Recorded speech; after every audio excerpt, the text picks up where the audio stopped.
সালামু আলাইকুম সপ্তম শ্রেণীর সুপ্রিয় শিক্ষার্থীবৃন্দ, আশা করছি তোমরা সকলে ভালো আছো। আজকে শুরু করব তোমাদের বাংলা বইয়ের 115 নম্বর পৃষ্ঠা থেকে।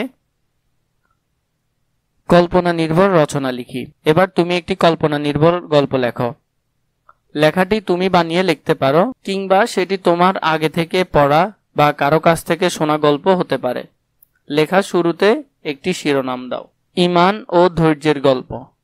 একটি বিলে দুটো টাকি মাছ ছিল।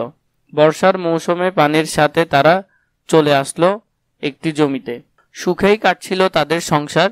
কিছুদিন পর জমি থেকে পানি নেমে গেল। জমির মধ্যে আটকা পড়ে গেল মাছ দুটো। আসন্ন বিপদ বুঝতে বাকি রইল না তাদের। স্ত্রী মাছটি বলল, হায়, এখন কি হবে আমাদের? আমরা তো পানির অভাবে মারা যাব। স্বামী মাছটি বলল, আল্লাহর রহমত থেকে নিরাশ হইও না। তিনি নির্ধারণ করে রেখেছেন কিভাবে আমরা মারা যাব, তার উপর ভরসা রাখো। এদিকে ওই জমিতে এক রাখাল আসলো ঘাস কাটতে। মাছ দুটো দেখে ধরে নিয়ে গেল বাড়িতে। তার মাকে দিল রান্না করতে।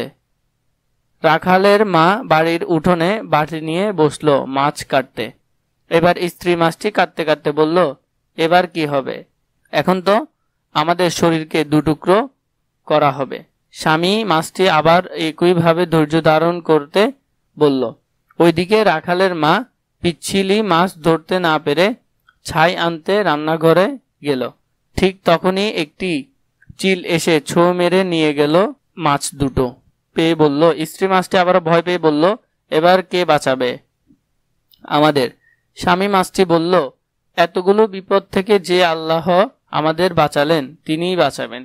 আল্লাহর উপর ভরসা রাখো। এরপর চিলটি যখন নদীর পাশে বিশাল গাছটির দিকে যাচ্ছিল, তখন অন্য দিক থেকে আরেকটা চিল এসে মারামারি শুরু করলো। আবার তখন ঠিক বিশাল নদীর মাঝামাঝিতে এসে মাছ দুটো পড়ে গেল। চিলের পা থেকে এসে পড়ল বিশাল নদীতে। ধৈর্যের পুরস্কার পাওয়ায় মাছ দুটো মহান আল্লাহর প্রতি কৃতজ্ঞতা জানালো। গল্পের শিক্ষা: সকল অবস্থাতেই আল্লাহর ওপর ভরসা রাখতে হবে।